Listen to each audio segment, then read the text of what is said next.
Assalamualaikum warahmatullahi wabarakatuh. Lato, Caulerpa crassifolia, merupakan salah satu alga hijau yang hidup di air laut. Biasanya di Desa Campurrejo hanya dimanfaatkan sebagai sayuran yang diolah menjadi urap-urapan. Di sisi lain, tambak laut adalah tambak yang dibuat di pesisir pantai untuk budidaya ikan air laut sesuai habitat aslinya. Masalahnya, jika air laut tercemar, maka ikan yang dibudidayakannya akan mati dan petani tambak akan mengalami kerugian. Biasanya untuk mengondisikan air laut perlu dilakukan remediasi. Remediasi di tambak laut sebelumnya menggunakan bahan kimia. Padahal remediasi alami dapat digunakan dengan berbagai organisme yakni dengan alga, jamur, dan mikroalga. Oleh sebab itu, saya Arka Aditya Mahendra Putra dan saya Farisma Ani, kami dari SMP Muhammadiyah 13 Campurrejo dengan bangga mempersembahkan pemanfaatan Lato Caulerpa crassifolia sebagai fitoremediasi tambak laut di Desa Campurrejo. Rumusan masalah pada penelitian ini adalah 1. Bagaimana remediasi air tambak laut di Desa Campurrejo? 2. Bagaimana pemanfaatan Lato sebagai fitoremediasi tambak laut di Desa Campurrejo? 3. Bagaimana proses Lato meremediasi tambak laut di Desa Campurrejo? Tujuan penelitian 1. Mengetahui proses remediasi air tambak laut di Desa Campurrejo. 2. Mengetahui manfaat Lato sebagai fitoremediasi tambak laut di Desa Campurrejo.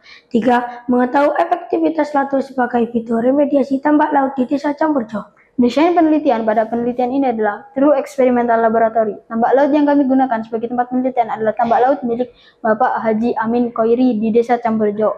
Dan uji kualitas air kami lakukan di Laboratorium Kimia dan Sanitasi Mandiri di Desa Dalegan. Alat yang kami gunakan adalah 6 buah lampu Erlenmeyer untuk pengambilan sampel air, tabung reaksi, kertas lakmus, penggaris, meteran, gerak ukur. Untuk ada Lato, bahan yang kami gunakan adalah Lato, obat kimia, air tambak yang ditanami Lato, air tambak yang tidak ditanami Lato. Alur penelitian yang kami lakukan adalah 1. Menentukan tempat pengambilan sampel. Kami memilih tambak Bapak Haji Amin Koiri yang memiliki 3 petak yang memiliki luas yang sama yakni panjang 8 meter dan lebar 3 meter dengan lokasi yang sama di ujung pantai Desa Campurrejo. 2. Mengambil sampel air yang sebelumnya dilakukan remediasi yakni pada tanggal 19 September 2023 dan membawanya ke laboratorium.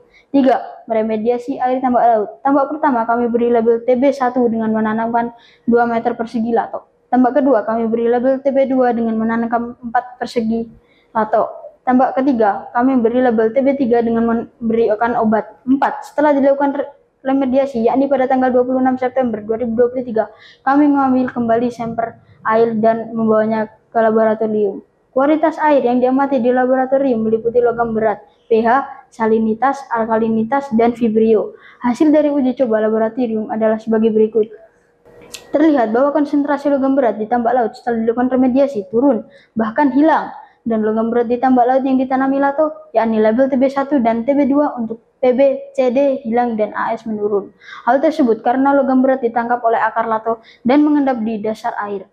Dan hasil uji laboratorium pH, salinitas, alkalinitas, dan vibrio seperti di layar. Terlihat pH pada tambak laut setelah dilakukan remediasi semakin bersifat alkalin atau basa.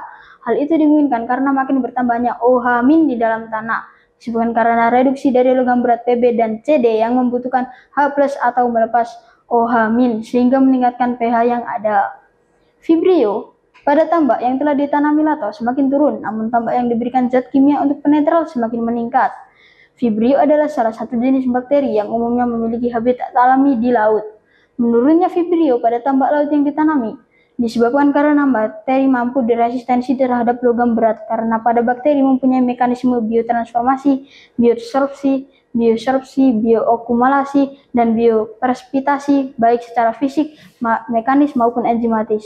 Proses kerja Lato dalam melakukan fitoremediasi air tambak laut yakni: pertama, akar dan translokasinya akan mengabsorpsi logam yang berat yang disebut hiperakumulasi. Selanjutnya, zat kontaminan akan menempel pada akar lalu mengendap. Lalu, Lato akan menguraikan zat kontaminan yang mempunyai rantai molekul yang kompleks menjadi bahan yang tidak berbahaya dengan susunan molekul yang lebih sederhana yang dapat berguna bagi pertumbuhan Lato.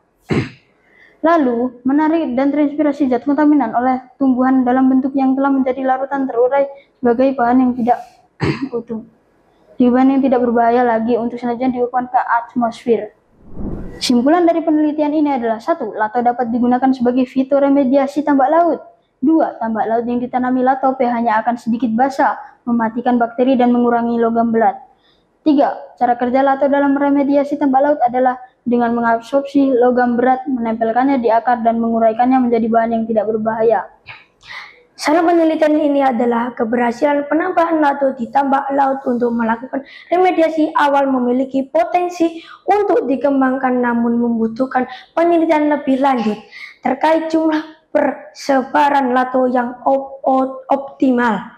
Penelitian mudah memberi solusi dengan ilmu. Dengan sains